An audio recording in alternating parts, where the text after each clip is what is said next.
Basic strength लिखा जाए बच्चों, बेसिक स्ट्रेंथ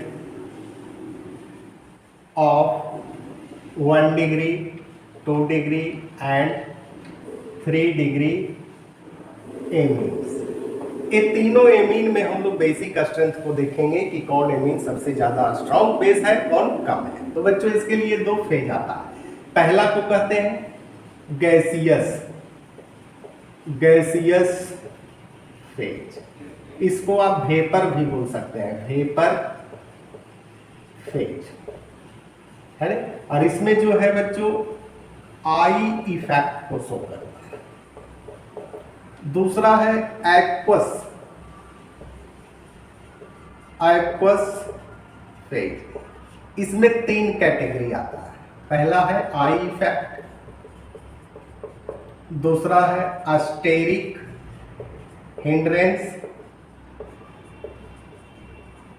हिंड्रेंस और तीसरा है सॉल्वेशन ऑफ आयन। अब तीनों कैटेगरी को हम लोग देखते हैं। पहले प्लस आई इफेक्ट को देखते हैं। इसके लिए हम लोग 1 डिग्री 2 डिग्री 3 डिग्री एमीन को बनाते हैं। 1 डिग्री में है RNH, लोन पेयर इलेक्ट्रॉन है। 2 डिग्री में है RNHR, लोन पेयर इलेक्ट्रॉन है। 3 डिग्री में है RNRR, लोन पेयर इलेक्ट्रॉन है। अब बच्चों देखिए तीनों में लोन पेयर इलेक्ट्रॉन है, तीनों डोनेट कर सकता है, यानी तीनों में बेसिक नेचर है। लेकिन इसमें देखना है कि स्ट्रॉन्ग बेस कौन है। तो इसके लिए बच्चों हम लोग अल्काइल ग्रुप को देखते हैं। ये जो अल्काइल ग्रुप आप देख रहे हैं, ये जो है बच्चों आई इफेक्ट को शो करता है ना। ये जो है इलेक्ट्रॉन रिलीजिंग ग्रुप या डोनेटिंग ग्रुप इसको कहते हैं, डोनेटिंग ग्रुप। अब यहां ध्यान दीजिएगा, इलेक्ट्रॉन देने वाला ग्रुप है। तो इलेक्ट्रॉन जो है नाइट्रोजन के ऊपर फेंकेगा, जिससे इलेक्ट्रॉन डेंसिटी नाइट्रोजन का इंक्रीज करेगा, रिपल्सन भी बढ़ेगा। उस सिचुएशन में क्या होगा, नाइट्रोजन इलेक्ट्रॉन को बाहर फेंकेगा। जितना ज्यादा इलेक्ट्रॉन को फेंकेगा, बेसिक स्ट्रेंथ उसका उतना ही स्ट्रॉन्ग होगा। तब इसमें फेंकने वाला है 3 ग्रुप, इसमें है 2 ग्रुप, इसमें है 1 ग्रुप। अब बताइए सबसे ज्यादा बेसिक कौन है? स्वाभाविक है ए है, तब ये है, यानी टर्शियरी, तब सेकेंडरी, तब जाकर के प्राइमरी। तो यहां लिख दीजिए टर्शियरी, सेकेंडरी, प्राइमरी। इसमें भी वही होगा, टर्शियरी, सेकेंडरी, प्राइमरी। अब हम लोग देखते हैं अस्टेरिक हिंड्रेंस। जितना ज्यादा भीड़ उतना अधिक एनर्जी और उतना कम स्टेबिलिटी और उतना कम बेसिक स्ट्रेंथ, यानी भीड़ बढ़ेगा बेसिक स्ट्रेंथ घटेगा। अब बच्चों यहां हम लोग तीनों को बनाते हैं। RNH, ये प्राइमरी एमिंग हो गया, लोन पेयर इलेक्ट्रॉन है। यहां बनाइए RNRH, लोन पेयर इलेक्ट्रॉन है। फिर बनाइए RNRR, लोन पेयर इलेक्ट्रॉन है। अब यहां ध्यान दीजिए, इसमें बच्चों 3 अल्काइल ग्रुप है, यानी इसमें ज्यादा भीड़ है। इसमें 2 अल्काइल ग्रुप है, इसमें इसके अपेक्षा कम, और इसमें 1 अल्काइल ग्रुप है। अब बताइए सबसे ज्यादा भीड़ किसमें? सबसे ज्यादा अल्काइल ग्रुप टर्शियरी एमीन में। तो यहां हम लोग लिखेंगे अस्टेरिक हिंड्रेंस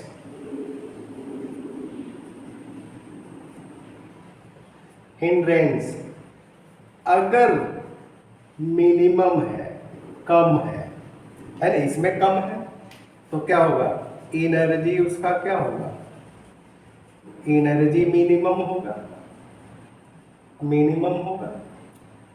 जब एनर्जी मिनिमम होगा तो स्टेबिलिटी क्या होगा, स्टेबिलिटी मैक्सिमम होगा। और स्टेबिलिटी मैक्सिमम होगा तो बेसिक स्ट्रेंथ स्ट्रॉन्ग होगा। कितना आसान है बच्चों। यानी कहने का मतलब ये हुआ कि आपका 1 डिग्री, तब 2 डिग्री, तब 3 डिग्री। अब यहां इसको लिख दीजिए सबसे ज्यादा 1 डिग्री, तब 2 डिग्री, तब जाकर के 3 डिग्री। अब बच्चों हम लोग देखते हैं सॉल्वेशन ऑफ आयन, है ना। कहता है कि एमीन को वाटर में डिजोल्व कीजिए। डिजोल्व करने के बाद वो जितना अधिक हाइड्रोजन बॉन्डिंग बनाएगा उतना कम उसमें एनर्जी होगा और उतना ही अधिक स्टेबिलिटी होगा, है ना, और उतना ही स्ट्रॉन्ग बेसिक स्ट्रेंथ होगा। अब बच्चों हम लोग देखते हैं प्राइमरी एमीन RNH2 है, NH2 इसको वाटर में डिजोल्व कर दीजिए, कर दिए। अब ये जो है RNH3 पर प्लस बना रहा है, OH आयन तो देगा ही। इसके बाद R2NH, इसको अगर वाटर में डिजोल्व कीजिएगा तो ये R2NH2 प्लस होगा OH। इस टर्शियरी एमीन को देख लीजिए, H2O में डिजोल्व करते हैं तो ये हो जाएगा R3NH प्लस OH माइनस।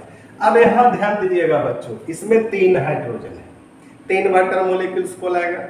इसमें 2 हाइड्रोजन है, 2 वाटर मोलिक्यूल्स को लाएगा। इसमें 1 हाइड्रोजन है, 1 वाटर मोलिक्यूल्स को लाएगा। तो ले आइए, तो यहाँ जो बच्चों हम लोग पहले देखते हैं RNH H 3 हाइड्रोजन है, यहाँ जो है प्लस कर दीजिएगा, है ना।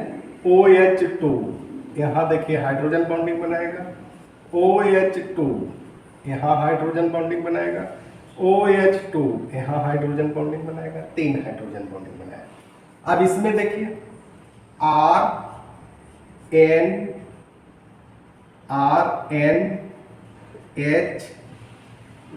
RNH R2 है ना, यहाँ भी H, इस पर प्लस। अब यहाँ देखिए OH2 क्या बनाएगा, हाइड्रोजन बॉन्डिंग बनाएगा, 1 वाटर मॉलिक्यूल्स और लाएगा, OH2 यहाँ भी बनाएगा।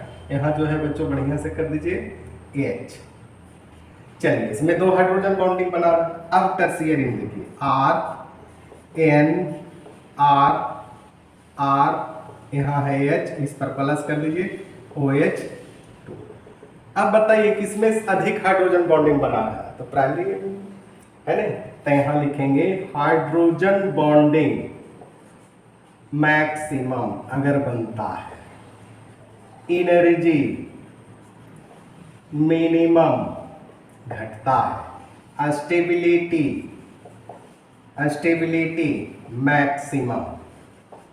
मैक्सिमम और उसके बाद बेसिक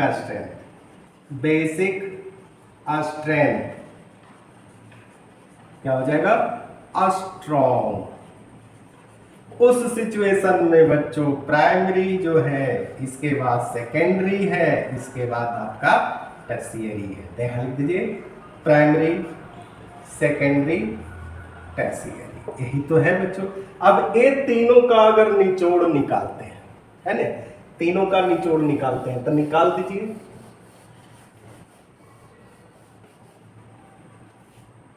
सेकेंडरी आ जाता है, इसके बाद टर्शियरी आ जाता है, इसके बाद आपका प्राइमरी आ जाता है। इसको बच्चों गांठ बांध लीजिए, याद कर लीजिए। लेकिन ये जो है एक्वस फेज में है, गैसियस फेज में आपका ही रहेगा। अब यहां थोड़ा सा हम लोग को समझना है, C2H5 का होल NH, ये तो हो गया सेकेंडरी एमीन। C2H5 का होल क्यूब ये आपका टर्शियरी एमीन हो गया। C2H5NH2 प्राइमरी एमीन हो गया। अमोनिया को भी ले आइए, ऐसे इसका कोई जरूरत नहीं है। अब इसको देखते हुए सजा दीजिए। लेकिन अगर मिथाइल को लाते हैं, CH3 का होल 2 NH, CH3NH2, CH3 का होल क्यूब NH3। अब बच्चों यहाँ ध्यान दीजिएगा थोड़ा सा, यहाँ जो है सेकेंडरी एमीन तो ये है, ये प्राइमरी आ जाता है। तो कहता है कि इसका जो होता है अ स्मॉल अल्काइल ग्रुप है ना। देयर इज नो अस्टेरिक हिंड्रेंस, है ना। यहीं तक बच्चों, इसी के साथ